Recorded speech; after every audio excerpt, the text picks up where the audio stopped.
Bonjour. Lucien Israël. Boiter n'est pas péché. La psychanalyse relève de la tradition orale. En apprenant la langue maternelle, on hérite des particularités et des inflexions d'un désir parental.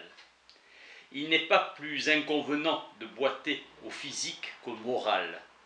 Goût de Freud pour la poésie, et il affirma que les poètes l'avaient précédé dans la découverte de l'inconscient. Ce sont eux qui donnent au langage une dimension de vérité. Communiquer dans la joie, l'objet perdu, cause du désir. Jacques Lacan a défini le sein, l'excrément, le regard et la voix. Une fois écrite, la chose se détache de nous, relation d'une personne avec son écrit. Umberto Eco appelle présent sans épaisseur un présent dans lequel nous ne faisons vivre que l'immédiat. Peur de la maladie, peur éprouvée par le psychanalyste. Les gens en analyse ne tombent pas malades. C'est faux. Le titre était de la psychanalyse à la psychiatrie, car il s'agissait de rappeler que la psychanalyse était initialement fondée sur l'expérience clinique. La mort vient toujours à contretemps, mort de Bauer avant les cours. La Bible n'est ni un catalogue de vérités, ni une histoire sainte, elle est un aide-mémoire qui sert de repère à la tradition orale. La tradition orale, c'est l'anticatéchisme, c'est une science de l'interprétation. Freud nous donne droit à la folie, ce qui n'a aucun rapport avec le désir, le droit à la psychose. Le névrosé échoue là où le normal réussit. Freud a idéalisé une normalité.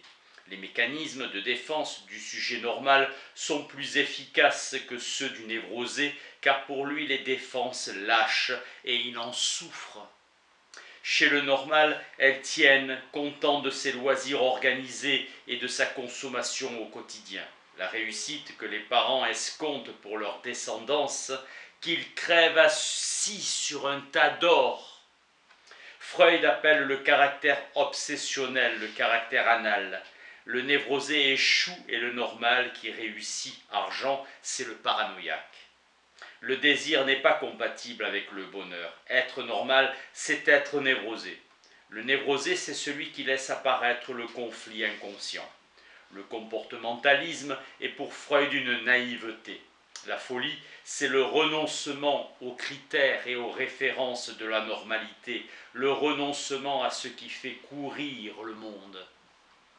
Le fou, ce qui le fait courir, ce n'est pas un exemple, par exemple l'argent, l'objet A pour Lacan. Assimilation de Freud entre argent et ordure, entre argent et excrément. Le fou se fout de l'argent. C'est ce qui est intolérable pour le conditionner, le répertorier. La liberté, c'est la liberté de jouir sans qu'il en coûte un sou à soi et aux autres. L'anarchie est l'anticonsommation. La vraie vie se situe dans l'intensité, pas dans la durée. Mozart, Van Gogh, Raphaël, Jésus. Le seul livre mis à l'index récemment est le suicide, mode d'emploi. Le suicide dérange les analystes. Le passage à l'acte n'existe que dialectiquement comme opposition au passage à la parole. Le symptôme est ce qu'éprouve le malade, le signe étant ce que décèle le médecin.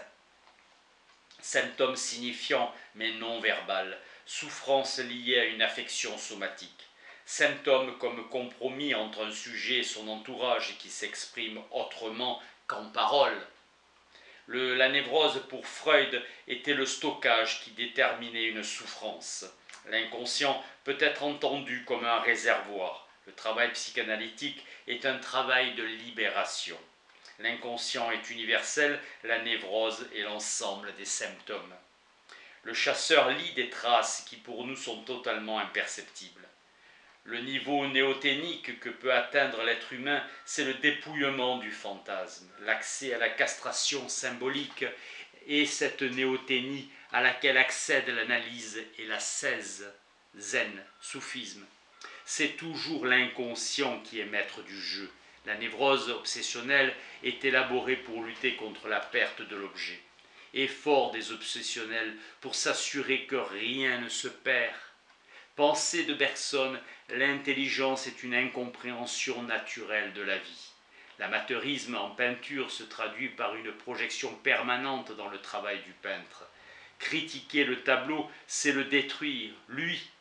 Les professionnels ont l'habitude de détruire les toiles qui ne leur conviennent pas. Le dessin est anal. La perversion, c'est la tentative de réduire le sujet à l'objet. Les perversions impliquent la garantie de répétition, c'est la pulsion de mort. Un homme de Tavel, timide, n'était pas promis à une longue carrière. Seuls les paranoïaques étaient destinés à survivre.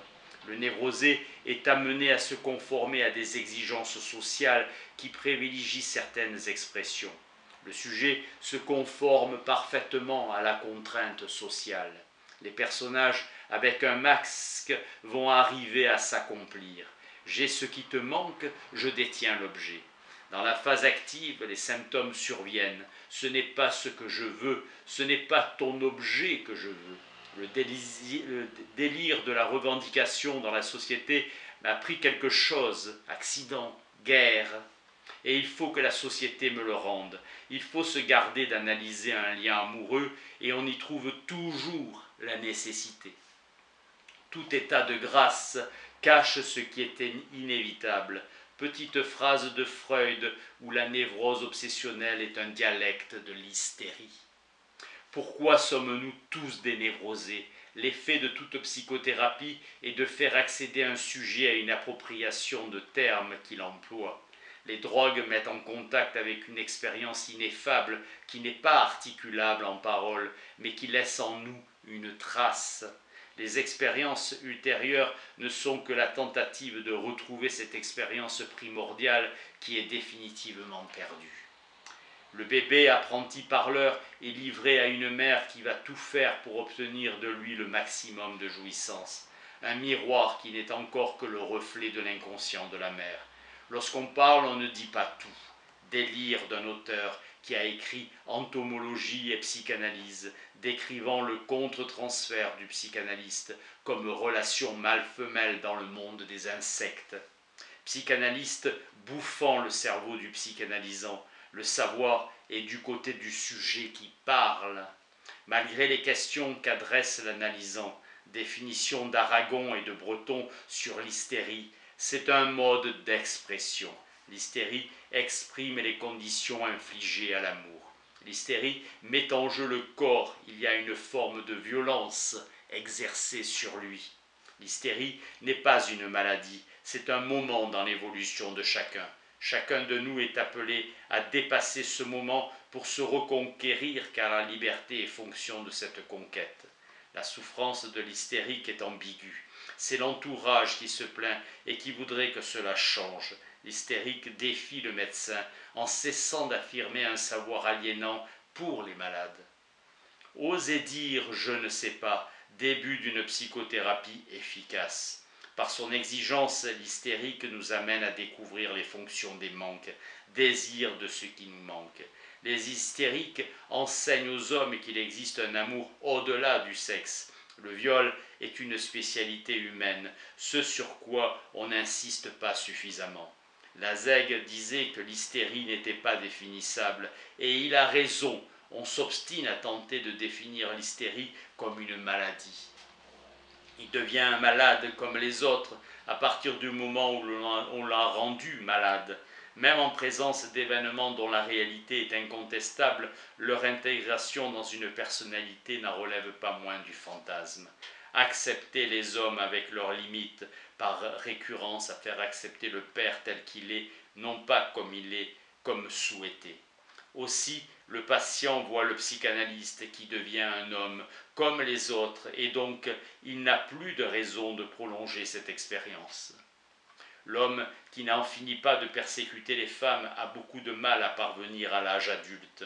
Le monde est une immense garderie qui produit la cruauté. L'un des modes de dépassement de l'hystérique est la bascule dans la paranoïa. La névrose sombre dans la psychose. La castration est la crainte de découvrir que le pénis ne constitue pas une preuve que l'on ne manque de rien et qui ne protège pas contre le désir, qui ne transforme pas l'homme en anti. S'il veut le croire, il est bien obligé de délirer. Charlemagne, roi qui dépassait en sagesse et en grandeur d'âme tous les souverains de son temps, a déporté des populations et obligé au baptême sous peine de mort. Il ne recula jamais devant aucun danger pour assurer la réussite de son entreprise. 1% des Français va devenir dément, sénile. L'homme se distingue de l'animal par la parole et l'inconscient est un effet de la parole.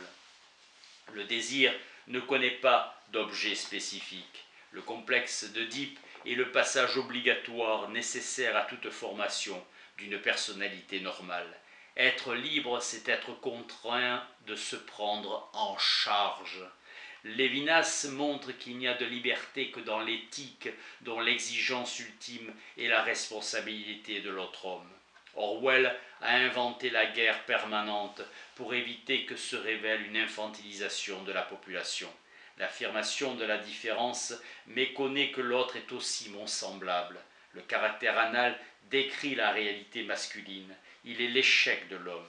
Le seul espoir d'échapper à l'apocalypse est de rendre aux femmes la place qui leur revient. Notre prétention est de protéger les gens contre le risque, incapables de guérir la dépression car celle-ci n'est pas l'affliction, mais la vengeance contre un entourage qui nous empêche de prendre des risques et se protège en prétendant nous ménager.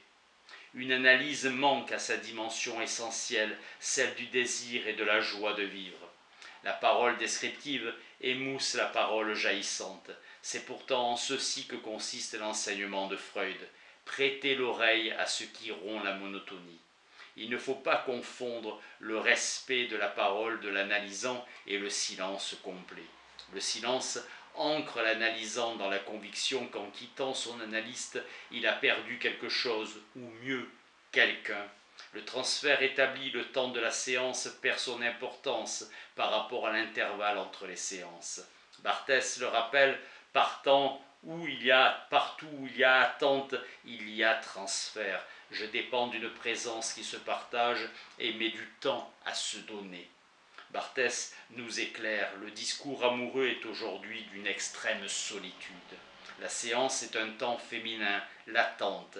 Les femmes ont une autre relation au temps et le tumulte le sait qui dispense les femmes des commandements liés au temps. Le temps leur appartient. Dans tout homme qui parle, l'absence de l'autre du féminin se déclare. Un homme n'est pas féminisé parce qu'il est inverti, mais parce qu'il est amoureux.